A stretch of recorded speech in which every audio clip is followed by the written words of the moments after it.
जब प्रशासन से नहीं मिली मदद तो नदी कटाव से बचने के लिए ग्रामीणों ने किया ऐसा काम जिससे हर कोई रह गया हैरान। जी हां, यह मामला बायसी प्रखंड अंतर्गत श्रीपुर मल्लाटोली पंचायत के डांगरा गांव का है, जहां वर्षों से महानंदा के चपेट में आने से कई घर तबाह व बर्बाद हो गया है, जिसकी सूचना विभाग को कई बार दी गई, जिस पर विभाग के द्वारा किसी प्रकार का कोई कार्य नहीं किए जाने पर गाँव अब बर्बादी के कगार पर खड़े दिख रहा था। वहीं मजबूरन गांव के लोगों ने एक पहल शुरू करते हुए घर घर चंदा इकट्ठा कर जेसीबी के माध्यम से महानंदा नदी के तेज धार को दूसरी तरफ मोड़ने का पहल शुरू कर दिया और पूरे गांव को तबाही होने से बचाने के लिए महानंदा नदी के तेज धार को दूसरी दिशा में मोड़कर कुछ हद तक गांव को बचाने का प्रयास किया गया। यह देख सभी हैरत में पड़ गए कि जो काम बिहार सरकार के मंत्री या ऊपर बैठे आला अधिकारी नहीं कर सका, वह कार्य स्थानीय लोगों ने कर दिखाया और लगातार 3 दिन तक जेसीबी के माध्यम से खुदाई कर महानंदा नदी के तेज धार को दूसरी तरफ मोड़ दिया। आइए जानते हैं क्या है पूरा मामला।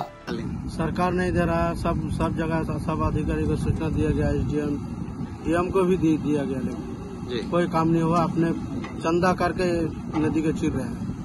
सरकार रहता हुआ क्या फायदा हम लोग का, क्या पब्लिक को फायदा मिल रहा है? इस तरह से नदी चिराई का जो काम कर रहे हैं, क्या आगे की कटान नहीं करते रहेगा? जितना बार बान आएगा उतना ही। कितना लोग बसे हुए हैं? कितना? 500 घर। 500 घर है, यानी अभी सब 500 घर नदी के कतार कटने पे 2-4-5 घर गिर गया ना। अच्छा, इसको लेकर के कि अधिकारी को या यहाँ के प्रतिनिधि लोगों को, विधायक को, एसडीएम को, एसडीओ को, उसका डीएम को भी लिखित आवेदन दिया, लिखित जाके बोले भी कोई आश्वासन मिला नहीं। कोई हाँ कर देंगे, कुछ नहीं किया। आज तमाम ग्रामीण इकट्ठा होकर के जो है नदी का रुख चेंज कर दे। जी रुख ही चेंज कर दिया। जी, क्या इससे ये सक्सेस हो पाएगी जो कदम उठाए? देखिए अब बान आएगा, अब किधर करता है। अगर यहाँ ये सक्सेस हो जाती है तो कितने घर जो है वो कटने से बच जाएगी? 500 घर लगे। कितने लोग आप लोग इसमें सहयोग किए हैं? पूरा गांव मिल के कर रहे हैं। पूरा गांव मिलके। कौन सा जगह है ये डांगरा घाट श्रीपुर मल्लाटोली पंचायत है। कौन सा नदी? वार्ड नंबर 12 महानंदा नदी है। आपका परिचय क्या है? वार्ड सदस्य MD शरीफ। हम लोग देखिए नदी का कटाव को लेकर हम लोग का सब बस्ती उजड़ गया है। 500 से 1000 गांव में हम लोग आदमी घर रहते हैं। 500 से 1000 घर होगा हम लोग का यहाँ मैक्सिमम बस्ती में। सब अभी देखते हैं धीरे धीरे करते सब बस्ती हम लोग का उजड़ रहा है।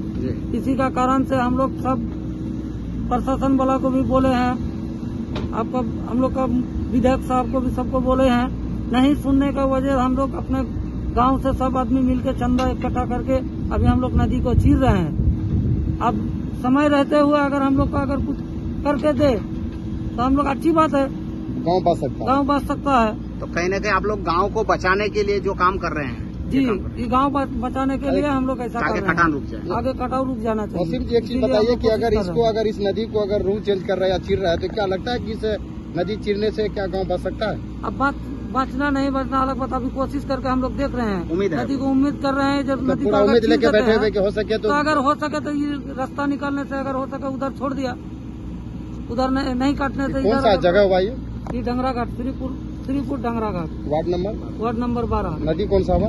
नदी हुआ डांगरा, महानंदा नदी। आज यहाँ नदी में जेसीबी लगा के आप लोग को जो है नदी का रुख चेंज करते हैं। क्या ऐसी आप पड़ी कि आप लोग खुद इसको कर रहे हैं? हम लोग बहुत कोशिश किए, जो जनप्रतिनिधि है MP साहब, MLA साहब से हम लोग आए हैं, देख करके गए हैं। अभी तक कोई सलाह मशवरा नहीं हुआ। लास्ट में मजबूरन गांव वाले से हम लोग कलेक्शन किए, चंदा किए, 2-4 हजार करके जो भी दिया मिला करके हम लोगों का 1 लाख रुपया खर्चा हुआ कंप्लीट। ये अगर कोई प्रतिनिधि कर देता ये तो काम तो बहुत अच्छा होता, लेकिन नहीं किया। इसके लिए हम लोग बहुत दुख है गाँव वाले सब। अच्छा, कितना घर होंगे यहाँ पे लगभग? 500 घर। 500 घर। तो क्या इसको लेकर अधिकारी को लिखित आवेदन नहीं? लिखित आवेदन SDO मैडम को दी गई इसमें। ठीक है, मट्टी कटाव जो हो रहा था जेसीबी से, तो मट्टी काटने के कारण ये सब हुआ। हम लोग का गांव बर्बाद हो गया, तहस नहस हो गया मट्टी काटने के कारण। यहीं से फिर माइनिंग ऑफिसर बोल रहा है जो ये आपको हम यहाँ खदान बनाने के लिए परमिशन दे रहा था। हम लोग किसी तरह से रुकवाए हैं अभी जी। और आने वाला समय में हम चाहते हैं जो गांव से 300 मीटर दूरी तक उधर जाके मट्टी काटना चाहिए। अच्छा, कुछ कारण मट्टी काटने का भी है? मट्टी काटने के लिए ऐसा हुआ है, नहीं तो अभी जो ये जो नदी का जो रूट चेंज कर रहा है, क्या लगता है कि इस रूट चेंज होने से गाँव बच सकता है? कोशिश तो कर रहे हैं बचाने के लिए। देखिए अब आप लोग मीडिया बंधु से मेरा यही गुजारिश है, आप लोग डीएम साहब तक पहुंचाइए। उसके बाद आपका बिहार क्या मांग करते हैं आप लोग? मांग करते हैं जो हम लोग का गांव को किसी तरह से बचा लीजिए। क्या नाम है आपका? शाहनवाज आलम, प्रखंड सचिव युवा राजा, डंगरा बैसी।